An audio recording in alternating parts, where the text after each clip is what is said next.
আজকে আমাদেরকে দমিত করার প্রচেষ্টা হচ্ছে। কোন ধরনের হীন প্রচেষ্টাকে আপনারা যদি প্রশ্রয় দান করেন, এই বাংলাদেশ সিরিয়া হবে, এই বাংলাদেশ ইরাক হবে, এই বাংলাদেশ লেবানন হবে, উপনিবেশিক শক্তির লীলাভূমি হবে। এই সেই সনাতন গণজাগরণ জোটের মুখপাত্র চিন্ময় কৃষ্ণ দাস, যে কিনা একজন ইন্ডিয়ার এজেন্ট। এই বদমাইশের মূল লক্ষ্য ছিল বাংলাদেশের হিন্দু সম্প্রদায় ও মুসলিমদের মধ্যে বিভেদ সৃষ্টি করা, বিভিন্ন সময় মিথ্যা বানোয়াট বক্তব্যের মাধ্যমে সুষ্ঠু পরিবেশকে অস্থিতিশীল করা।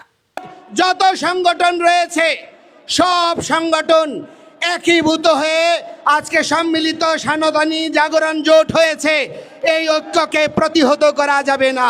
এছাড়া বিগত দিন রংপুরের একটা জনসভায় তিনি তার বিভিন্ন বক্তব্যে হুমকি দিয়ে বলেছিল, বাংলাদেশে যদি কোনো হিন্দু সম্প্রদায়ের ওপরে হামলা হয় তাহলে এই বাংলাদেশ সিরিয়া হবে, ইরাক হবে, ফিলিস্তিন হবে, এই বাংলাদেশ লেবানন হবে। বাংলাদেশে থেকে বিগত দিনে বাংলাদেশে প্রতিনিয়ত সংখ্যালঘু নির্যাতন হচ্ছে এমনটা দাবি করেছেন।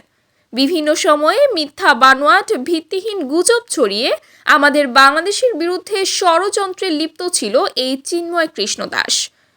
দেশের মধ্যে সনাতন ধর্মাবলম্বীদের মধ্যে বপন করতেন ইসলাম বিদ্বেষী মনোভাব। এছাড়া বিগত সরকারের আমলে স্বৈরাচারী শেখ হাসিনার ছত্রছায়া ও ভারতের একনিষ্ঠ এজেন্ট হিসেবে কাজ করেছে এই চিন্ময় কৃষ্ণ দাস। দেশের মধ্যে উস্কে দিয়েছিলেন সাম্প্রদায়িকের বারুদ। সংখ্যালঘুদের মধ্যে কিছুতে কিছু হলেই সব দোষ চাপিয়ে দিতেন বাংলাদেশের মুসলিম সম্প্রদায়ের ওপর। তিনি দাবি করতেন বাংলাদেশের মুসলিম সম্প্রদায় তাদের সনাতনী ধর্মাবলম্বীদের ওপরে নির্যাতন নিপীড়ন চালাচ্ছে।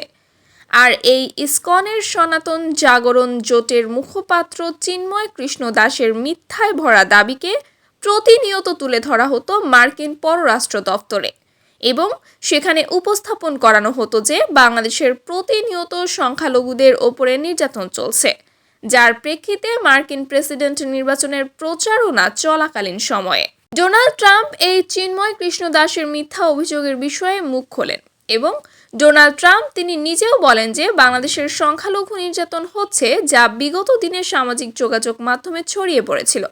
তবে এবার এই অপপ্রচারকারী ও রাষ্ট্রদ্রোহী ভারতীয় এজেন্ট বাংলাদেশ সম্মিলিত সনাতনী জাগরণ জোটের মুখপাত্র চিন্ময় কৃষ্ণ দাসকে আটক করেছে পুলিশ।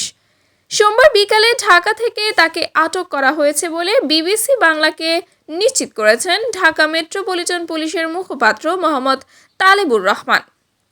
সুনির্দিষ্ট অভিযোগের ভিত্তিতে ওনাকে আটক করা হয়েছে। ওনার নামে যে মামলা রয়েছে সেই মামলায় গ্রেফতার দেখানো হবে বলে জানিয়েছে পুলিশ। উল্লেখ্য যে গত 5ই আগস্ট আওয়ামী লীগ সরকারের পতনের পর দেশব্যাপী সংখ্যালঘুদের ওপর হামলার প্রতিবাদে 8 দফা দাবিতে বিভিন্ন জেলায় বিক্ষোভ সমাবেশ সহ নানান কর্মসূচি পালন করে আসছে বাংলাদেশ সম্মিলিত সনাতনী জাগরণ জোট।